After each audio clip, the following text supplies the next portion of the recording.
Shalom and welcome to the Middle East Report. In this program today we'll be discussing Mandate 100, that is the 100th anniversary of the British Mandate for Palestine. We'll also be discussing a letter written by King George V in July 1920 declaring his promises to implement the establishment of a Jewish state.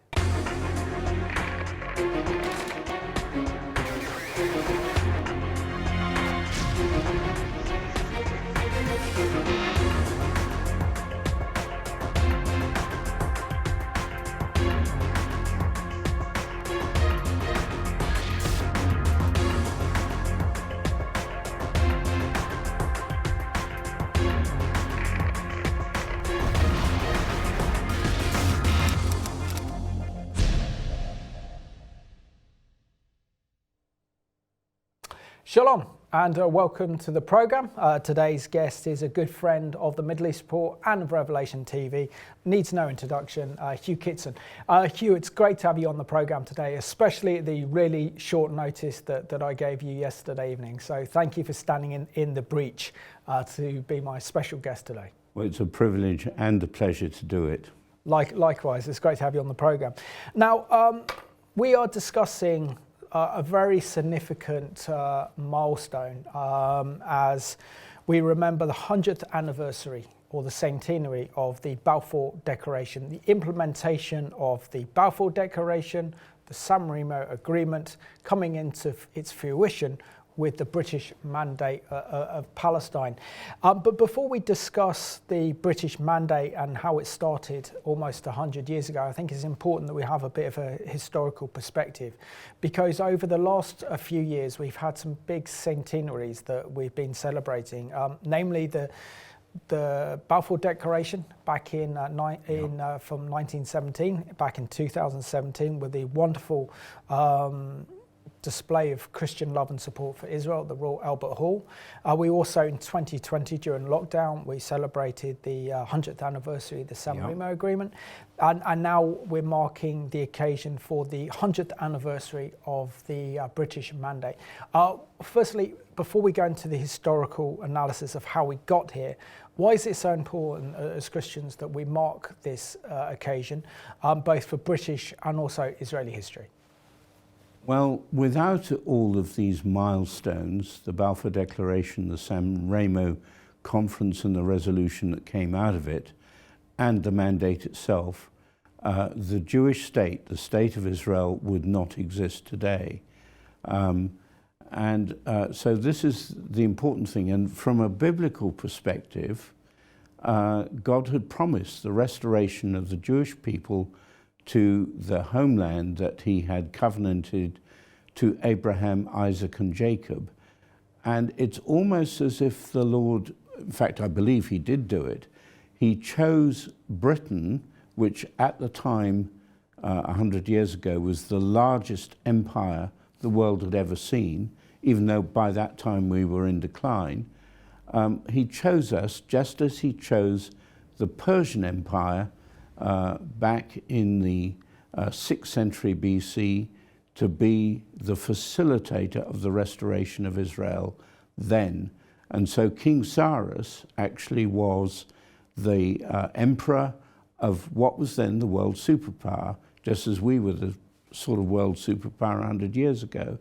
So we were like a nation with that Cyrus call, which had been given to us by God. So that's the background. Amazing. I think we have to really put everything in its context, particularly to our viewers watching that don't necessarily know too much about Israel's history and the formation of the modern state of Israel that occurred on the 14th of May 1948. Because we see that the territory, which currently is Israel now, was under the control of the Ottoman Empire. But it was never controlled by an Arab Palestinian state ever in its history. So that's one of the false narratives of history. We also see that it was Suleiman the Magnificent who conquered Jerusalem in 1517. That's right. And then in 1917, exactly 400 years later, it was liberated by General Allenby and the British and the ANZAC forces. But to put it in context, we got involved in this war because the Ottoman Empire then aligned itself with the German Empire and become an enemy of Britain and France. We went to war together in the First World War. Britain won that war and came into possession of what is now Israel, and then it became the British Mandate of Palestine, and we got a series of significant milestones, haven't we? So, do you want to talk through the most significant one, which was the Balfour Declaration of November 1917? Well, I think they're all significant stepping stones. The Balfour Declaration was extremely important. Because it was the first public declaration that Britain would facilitate, or was intending to facilitate, the restoration of the Jewish people to their historic land. Now, it wasn't legally binding. Okay, it was a pledge to the Jewish people, and God takes pledges very seriously, but it had no legal force. It was merely a letter of intent, if you like, or a policy of British government, a statement of British government policy. The next step was the San Remo conference, from which the resolution came. Now, one needs to talk about the background to this, because you just had a world war. There was a Paris Peace Conference from which the League of Nations was born, and so on. Very important thing at the Paris Peace Conference, or just before it, Chaim Weizmann, who was leader of the Zionist organization, met with Emir Faisal, who was regarded and really was the leader of the Arab world. And they came to an agreement that Palestine should be for the Jewish people, as was stated in the Balfour Declaration. And it was with that in mind that the principal Allied powers met at San Remo the following year, and this resolution came out, which resulted in Britain being awarded the mandate. And this was the whole concept of a Jewish national home was unanimously endorsed by the League of Nations. All 50-odd nations endorsed it. So it wasn't just a British thing, it was an international thing. And it's good to remind our viewers that the League of Nations was the precursor to the modern United Nations. So Israel had that international legitimacy as a sovereign state, as passed down by an international legal and political body that was the League of Nations.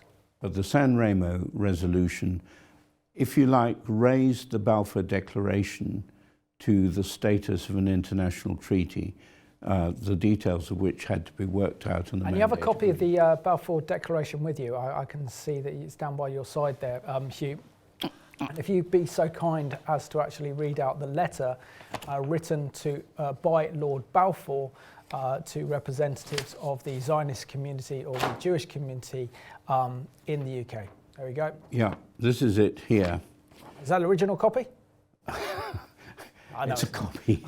It's a copy. It's a colour one too, rather faded colour one.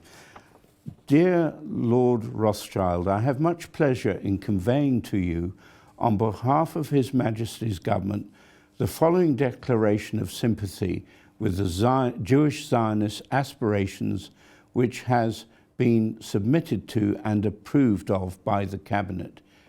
His Majesty's government view with favour the establishment in Palestine of a national home for the Jewish people, and will use their best endeavours to facilitate the achievement of this object, it being clearly understood that nothing shall be done that may prejudice the civil and religious rights of existing non-Jewish communities in Palestine, or the rights and political status enjoyed by Jews in any other country. I would be grateful if you would bring this declaration to the knowledge of the Zionist Federation. And we also have to remember that that letter was written before the British and the ANZAC forces, that's the Australian and New Zealand army, liberated Israel from the Ottoman Empire. And if it hadn't been for that decisive victory that happened, I think, on the 31st of October, according to our good friend Roy Fairley, who's an absolute expert and is passionate about this subject, wouldn't have happened had the British and the ANZAC forces not captured Beersheba. Absolutely. And also to this day as well, that Beersheba represents something of an historical moment for the ANZAC forces, doesn't it? Because this was the first real time during the First World War that your nation, Australia, came to the kind of forefront of and really became a nation in its own right during this period. That's absolutely true. I was just going to go to a scripture which I won't read. But it's very interesting, the Balfour Declaration, I was talking about us being a Cyrus nation earlier. If you go to the very last chapter of Chronicles, the last few verses of 2nd Chronicles, which in the Hebrew scriptures actually is the very end of the Tanakh. Now the Tanakh, the Hebrew scriptures, is the same as our Old Testament. It's just that our Old Testament is figured differently. It's in different order, but they are the same scriptures. And the Jewish scriptures actually finish with the declaration of Cyrus that God had called him to allow the temple to be rebuilt. And so there's a real similarity between the Balfour Declaration and the very last verse of the Hebrew scriptures. And why do you think the Lord called this nation, which was then the world superpower of the day? We had the British Empire that spanned a quarter of the globe, and the famous saying about the British Empire that the sun never set on the British Empire. Why do you think that God entrusted our nation to be almost the kind of birthing father of the modern Jewish state of Israel in fulfilment of biblical prophecy? Well, I think that's a very difficult question to answer. I'm not sure that I can answer why God does something. He chose the Jewish nation to be his representative nation on earth, and God is sovereign and he can choose who he wants. I don't think we should give ourselves a pat on the back just because God chose us for this particular task. The sad thing is we didn't carry it out with the humility that was needed. Absolutely. So if we just kind of move on from the Balfour Declaration that was signed, we still had a kind of God-fearing cabinet that was still involved in the First World War, didn't come to an end until November 2018, which completely devastated European countries and pretty much the world as well. By that time, the world was exhausted, and Britain found ourselves in the territory of controlling the Middle East. And of course, then we had, before then, the Sykes-Picot Agreement about the whole concept of dividing the Middle East up between Britain and France. And of course, then we had Woodrow Wilson as a president in the United States, who was very keen on pushing for national self-determination. I think he was personally against the whole concept of empires carving up land and territory. And this is why he was very keen to push forward for nations to have self-determination. And of course, then the whole concept of the old empires didn't fit in this new world after the First World War. And certainly this is why we get his 10-point plan to reform the world order with the establishment of the League of Nations. And can you share with us really how this little seaside town in Italy called San Remo is so significant and so important to the destiny of the Jewish people and the re-establishment of the modern state of Israel, and why it's pretty much been a secret for almost 80 years. Yeah. Well, the mandate system didn't just apply to the former Ottoman Empire. It applied to other parts of the world like Latin America, Africa. But with the former Ottoman Empire, it was realized that the Arabs had been basically promised self-determination and independence. Through the Hussein-McMahon correspondence? Well, yes. And by the way, Palestine was never part of that. When it comes to the Sykes-Picot Agreement, basically what that was all about was colonizing the former Ottoman Empire.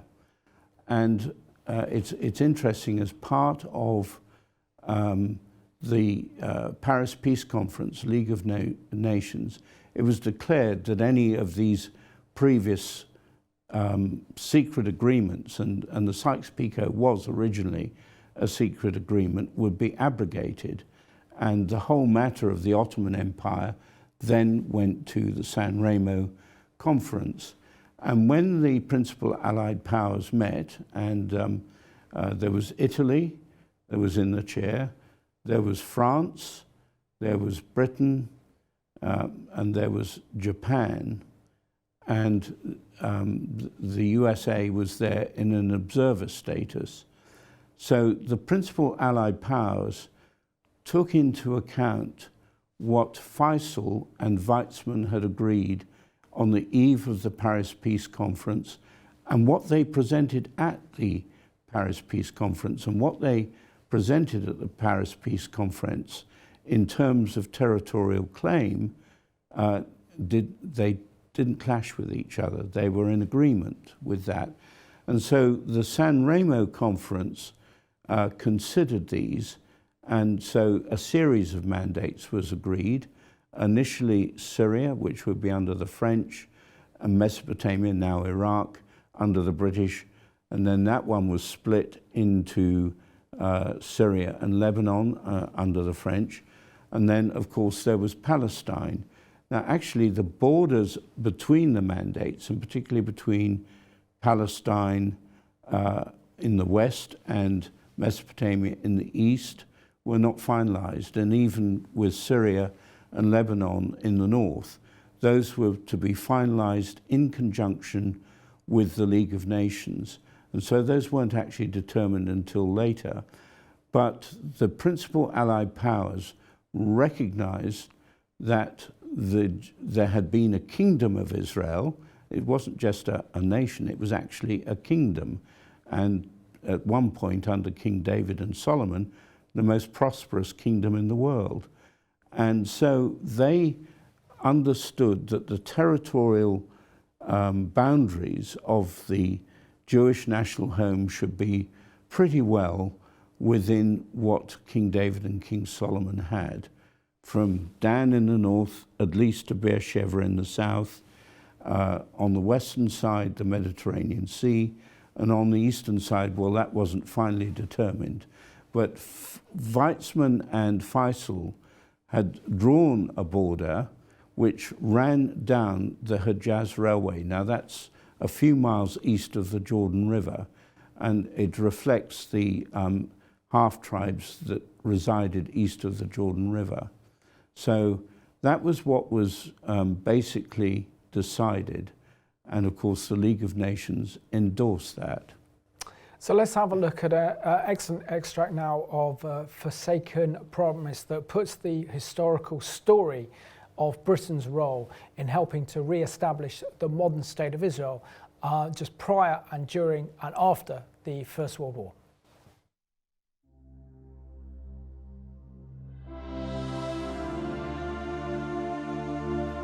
His Majesty's government view with favour the establishment in Palestine of a national home for the Jewish people, and will use their best endeavours to facilitate the achievement of this object. It being clearly understood that nothing shall be done which may prejudice the civil and religious rights of the existing non-Jewish communities in Palestine, or the rights and political status enjoyed by Jews in any other country.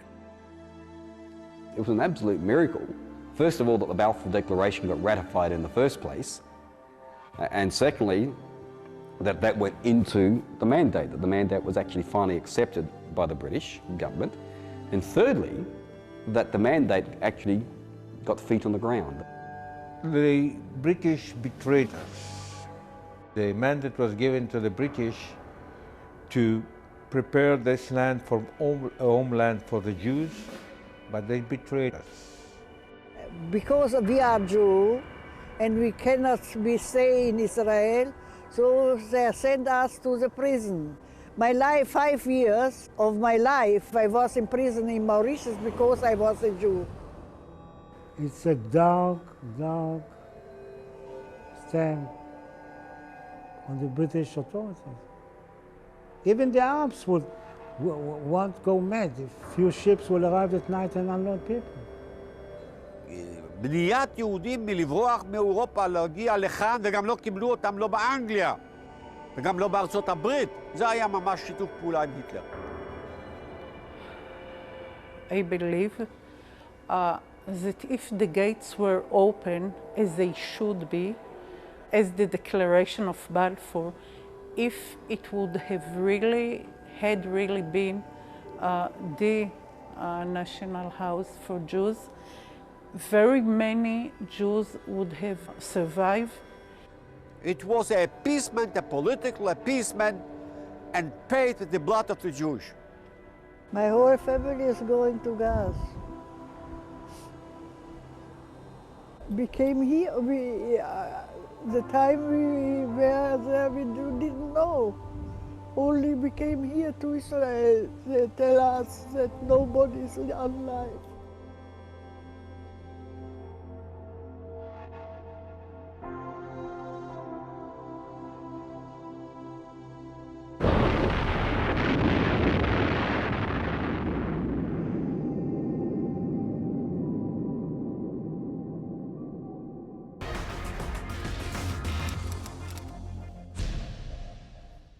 And sadly, we didn't live up to the expectation of the Balfour Declaration, and at worst, we betrayed Israel and the Jewish people by not preparing them for statehood, not fulfilling our promises, but most of all, we offended the God of Abraham, Isaac, and Jacob, and maybe still paying the costs and having the repercussions of that today. Hugh, I just want to go and talk a little bit more about context, because we see that after the First World War, it was a different world emerged. I mean, we saw the breakup of the Ottoman Empire, the German Empire. The German power was still there, but very much with the treaties of Versailles and other things had their territorials given to Poland and also to France, so there was no longer a German Empire. We see the breakup of the Hungarian Habsburg Empire broke up. The French Empire was not as strong as it was before, and also, of course, the British Empire as well wasn't as strong and is certainly being weakened. So we also see the emergence at this time as well of essentially two other powers: the United States as an influence in the world, and a kind of the Soviet Union emerged after the revolution in 1917. So we're seeing that the landscape had totally changed prior to that of 1914. But the San Remo Declaration to actually prepare for mandates which would then prepare for self-governance of a Jewish state, also an Arab state, and the French were responsible for preparing Syria and Lebanon to become independent Arab states. Why was it so important that the League of Nations gave authority to the British to implement the British mandate for Palestine? And the whole concept was to prepare the Jewish people for self-determination. Yes, it was recognized at San Remo as well that Palestine was to be the national home of the Jewish people. Now, the Jewish people were a minority. Jewish people in Palestine were a minority at that time, and of course, the Jewish nation had been destroyed by Rome in 70 AD, and the Jewish people scattered across the world. So they hadn't left of their own volition. They were expelled from the land. And so it was recognized at San Remo that actually it was the national home of the Jewish people worldwide. And we'll come to discuss the terms of the mandate a bit later, but it was recognized that in order for there to be a national home, Jewish people had to come in from worldwide. So this mandate was unique amongst all the mandates in the world, but the historic connection was at the center of that. So let's have a look at this excellent CBN news item that's quite a few years old, but also tells the story behind the San Remo Resolution and the significance of this international conference in helping to prepare the Jewish people for self-determination, but also more importantly, playing their role in helping to fulfill Bible prophecy and bringing the Jewish nation back to life after 2,000 years being dispersed from their lands with the destruction of Jerusalem and Israel by the Romans in AD 70. Former Israeli President Chaim Weizmann said this picturesque town on the Mediterranean played a crucial role in Israel's modern history. He said that it's not an exaggeration to say that the Jewish state was born in San Remo. Following the defeat of the Ottoman Empire in World War I, leaders of the Allied powers met in San Remo. Their goal? A new Middle East. While most of the land went to the Arab people, the Jewish people received back their ancient homeland. What happened here in San Remo in 1920 transformed the Middle East, and for the first time in nearly 2,000 years, the nations of the world recognized a Jewish homeland. What is very important to understand is that long before the Holocaust, there was already an agreement that the Jewish people had a right to statehood, they had a right to self-determination, just like any other people groups. 2014 marks the 94th anniversary of the San Remo Resolution. Israel also recognizes San Remo as a present-day foundation in its battle for a place among the nations. Since there is an effort today to question our legitimacy, we have to go back to San Remo and say, look, here is the international document agreed by all members of the League of Nations at the time that says that, yes, we have this right. And that right provides historical ammunition to fight the boycott, divestment, and sanctions movement called BDS. It aims to persuade companies and countries to withdraw money and investments from Israel. It counters the arguments of the BDS movement to say that, Israel is a colonial power. It is the opposite. Many historians would say that the San Remo Resolution also was the beginning of the decolonization process, because here we have a people group that have been occupied for 1,800 years that are finally getting their recognition of statehood. Sandel adds anyone questioning the modern state of Israel can find the answer in this Italian connection. When we today have this whole question of do the Jewish people really belong in Israel, do they have a legitimate claim to the land, that question was decided once and for all in 1920 under international law here at this very place, San Remo.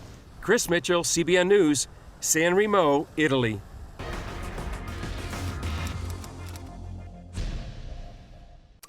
And of course, that excellent news report put together there by Chris Mitchell from CBN and his excellent programme was back in 2014. And of course, during the pandemic in April 2020, we celebrated the 100th anniversary of the San Remo conference.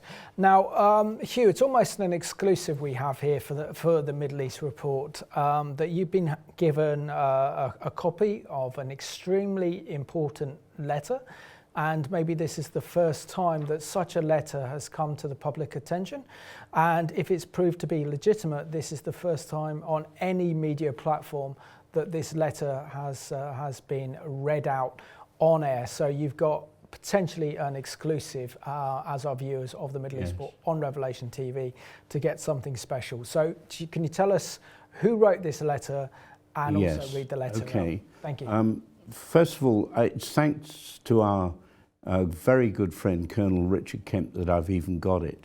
That guy's amazing. He was in Geneva last week and someone gave it to him.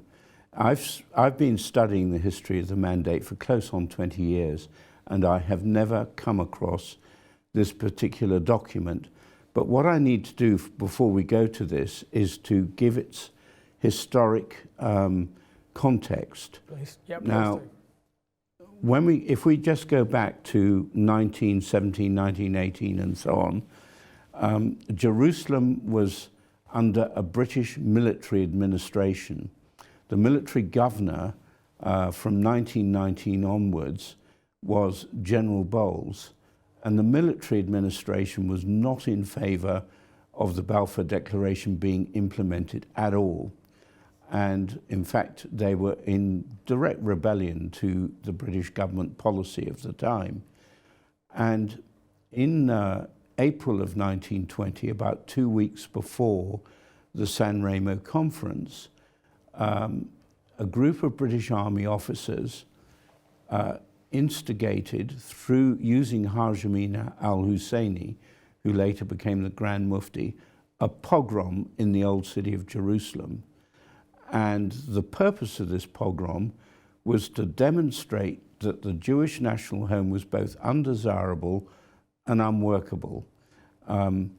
It actually failed to achieve what it was setting out to do, to derail the San Remo conference, but it did create a precedent that haunted the rest of the British Mandate. Now, the British government recognized what was going on, and they disbanded the military administration even before the mandate could be ratified, and they sent out Sir Herbert Samuel as the first British High Commissioner. And he arrived in Jerusalem just after the San Remo conference. And this letter from King George V, I don't know if we got it on screen, but it'd be great to see. Yes, it would be. This letter from King George V was read out in Jerusalem by Sir Herbert Samuel when he arrived there. And it was read out as a handwritten note, which you can see on the screen. It was read out on July the 7th, 1920. I'm going to do my best to read it because before you read it out, and of course the anticipation is actually building.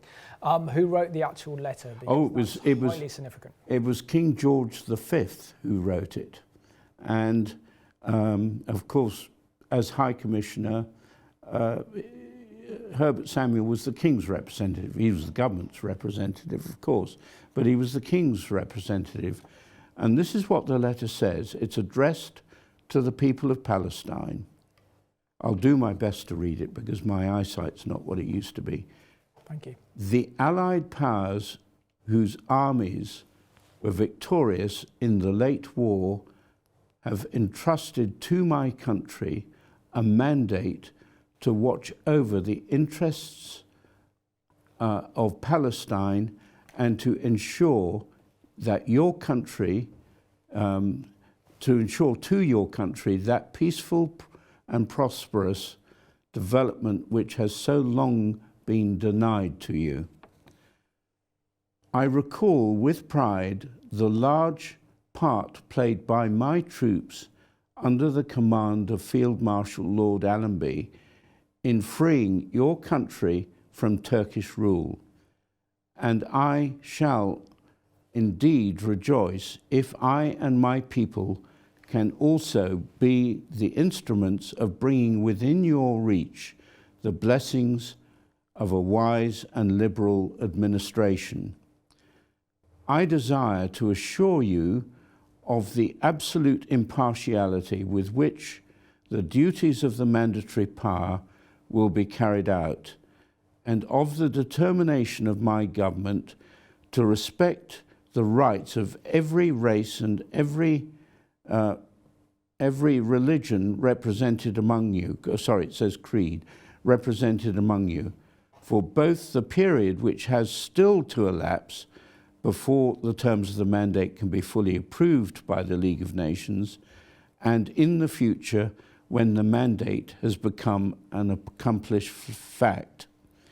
You are well aware that the Allied and associated powers have decided that measures shall be adopted to secure the gradual establishment in Palestine of a national home for the Jewish people. These measures will not in any way affect the civil or religious rights or diminish the prosperity of the general population of Palestine. The High Commissioner whom I have appointed, that's Sir Herbert Samuel, to carry out these principles will, I am confident, do so wholeheartedly and effectively, and will endeavour to promote in every possible way the welfare and unity of all classes and sections among you. I realise profoundly the solemnity of the trust involved in the government of a country which is sacred alike to Christians, to Mohammedans, and Jew, and I shall watch with deep interest and warm sympathy the future progress and development of a state whom history has been of such tremendous import to the world. So that's signed by King George V and was read out by Sir Herbert Samuel on the 7th of July 1920. I know you emailed me that yesterday, but I actually read it for the first time just before we went on air, and my reaction to that letter is, wow.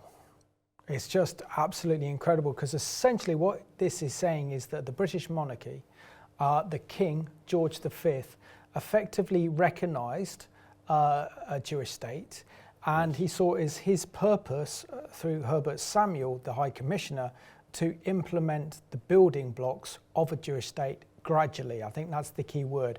It says we're not going to do it overnight, but this is going to be a gradual transition from British colonial rule, or given by the League of Nations, the British Mandate, to Jewish independence as a Jewish state.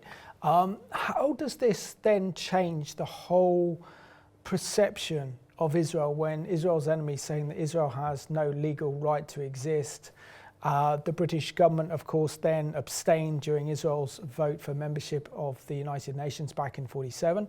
And here we have a letter signed by King George V himself, recognising a Jewish state in the Jewish people's ancient covenant homeland, which is, of course, modern-day Israel. I think that this letter and the San Remo Resolution that preceded it, and the Mandate document, which we'll look at a bit more closely, was the height of the benevolence of Great Britain towards the Jewish people, and recognising their right to reconstitute what had been their national home. And really the mandate that followed this was the blueprint. But it's interesting that King George V, Queen Elizabeth's grandfather, was fully sympathetic with this. And he not only had the Jewish people in mind, he was, and he would have realized that the political self-determination was for the Jewish people, but he was concerned with the welfare of the whole population of Palestine. And indeed, the Balfour Declaration and the Mandate document and the San Remo Resolution all reflect this. So basically, he was putting the king's stamp on what had been decided politically. I mean, if you were one of those early Zionists like Chaim Weizmann, David Ben-Gurion, Israel's first prime minister, and other people like Golda Meir and others, hearing that letter for the first time being read out in Jerusalem, you probably would have thought, you know, the whole concept of the Jewish state is going to come about, but it's going to come about probably quicker than we could possibly imagine. So how excited would the Jewish residents of Jerusalem be hearing that letter read out in the first time in July of 1920? I can imagine that they would be rapturous about it. And just actually about a fortnight later, there was a Zionist Congress here in London, and Chaim Weizmann actually got up and spoke at that, and he said, the San Remo Resolution is actually the most important thing that's happened to the Jewish people in the last 2,000 years.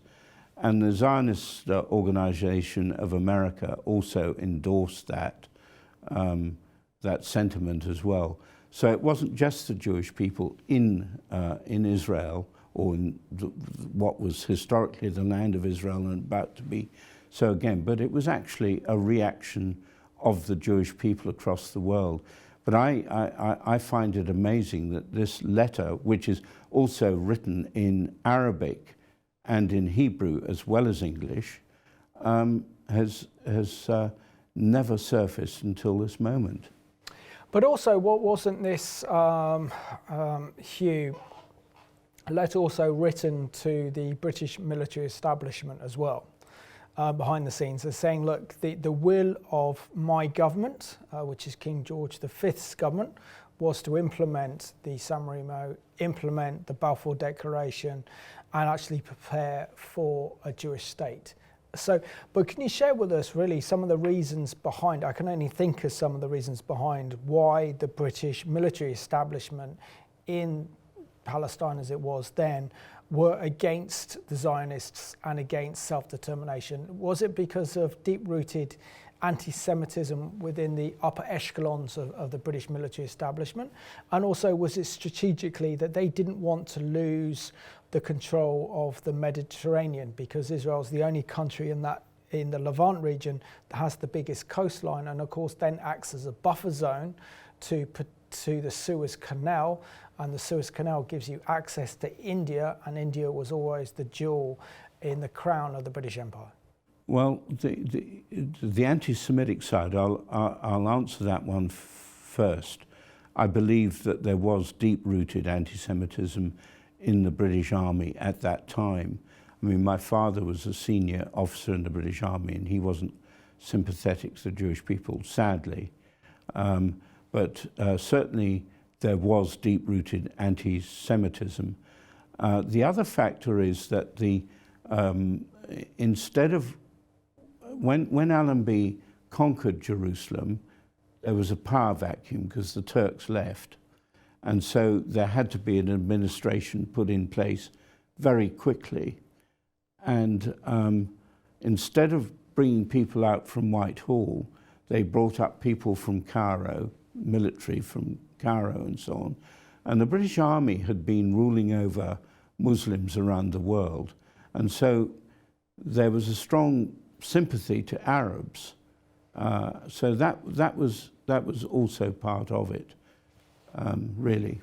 And getting on, talking about now the Mandate 100, the centenary anniversary of the British Mandate. Can you share with us exactly what the British Mandate was and the remit of the British government, and how practically the British government saw its role as trying to foster an independent Jewish state in the Jewish people's ancient covenant homeland, which is Israel? Got about 10 minutes.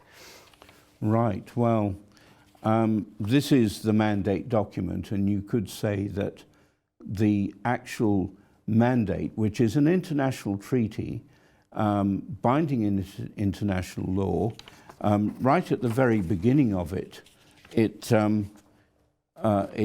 says whereas, and this is a legal document, recognition is given to the historic connection of the Jewish people to the land, and it goes on to say, and their right to reconstitute their national home. And this, by the way, this treaty, and it was a treaty, gives rights of self-determination to the Jewish people exclusively. The Arabs actually not even mentioned in it. But of course the civil and religious rights of others had to be safeguarded. This was actually carried through into the UN Charter in 1945. So the rights of the Jewish people to their ancient homeland were recognized in the founding charter of the United Nations. But actually, if I can say this, I think actually the film clip that we're going to watch will explain this probably better than I can right here and Yeah, now. very, very good timing. So let's have a look at Hugh's latest film. And this is an extract from Whose Land that explains the significance of the British Mandate.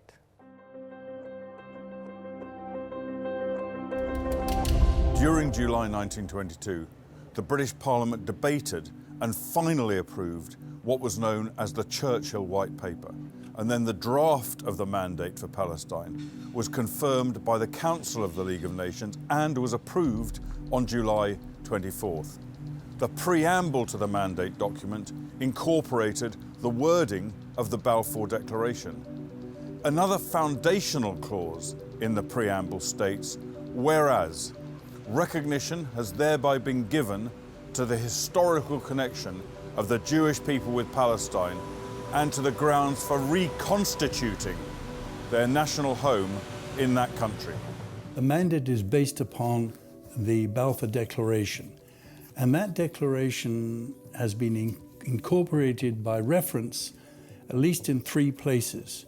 It's been incorporated specifically in the San Remo Resolutions, which established that Britain was to take the mandate. It has been referred to in the Treaty of Sèvres between the Allied powers and Turkey as to the disposition of the Ottoman territories, and it was specifically referred to and incorporated by reference into the Palestine Mandate. The information that I've received, the documents I've looked at, indicate that the preamble, which specified what rights the Jews would receive and the recognition of their historical connection and right to reconstitute what they used to have, was drafted by Lord Balfour. Fascinating. Not only was he connected, of course, to the Declaration in 1917, not only was he in Paris on February 27, 1919, when the Jews presented their claim, but he was the one who drafted the preamble, which makes it very clear the extent to which their demands have been accepted and recognized. In formulating legally binding instruments, there was a recognition of the cultural, historic roots of the Jewish people in that land. That it was more than just a legal decision, it was based in the cultural heritage of the Jewish people. They are recognizing a pre-existing right and not creating a new right. In other words, the historical rights of the Jewish people to this land were recognized by the great powers at the time, by the equivalent of the UN at the time. Which means that if they can establish that they had a vibrant community in Jerusalem, or in Hebron, or in Shiloh, and in different areas of the Holy Land, they've been given the right to reconstitute these communities. The key to Article 2 is the decree, the enactment of the policy of the Balfour Declaration. It becomes part of international law.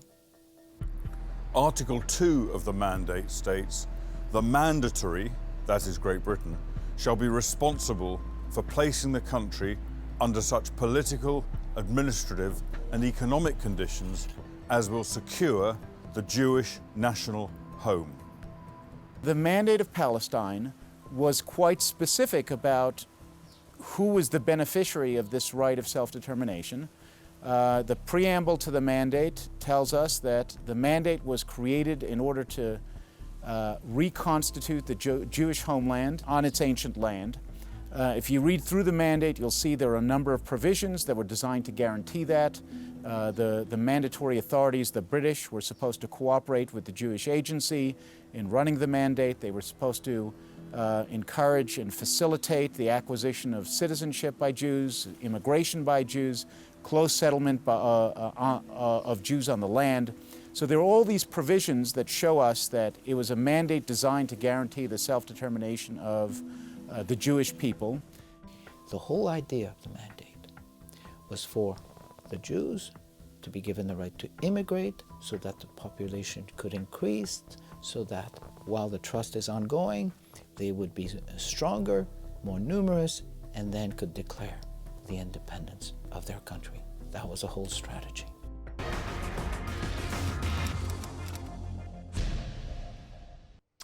And if you want to learn more about Israel's history, you want to know about Israel's international legitimacy under international law, then of course Homeland is an absolute must. And it's a great source that we can go to in this program. So well done for producing that excellent documentary, Hugh, that we showed there. We're down to the last kind of few minutes of the program, and we can discuss the British Mandate, how it started to go wrong, and I think essentially it was the British military influence to promote the Grand Mufti of Jerusalem, Hassan al-Husseini, as the Grand Mufti, I think was the turning point that soured Jewish-Arab relations. He instigated Arab riots right across Jewish areas of Jerusalem, and of course then culminated in the horrendous massacre that took place in Hebron, and just really then sowed the origins of the start of the Arab-Israeli conflict, which meant that essentially Britain became ungovernable. We haven't time to discuss the Green and White Papers that stopped Jewish immigration into Israel during the mid to late 1930s, before the start of the Second World War, that could have rescued over 1 million Jewish people fleeing the Nazis.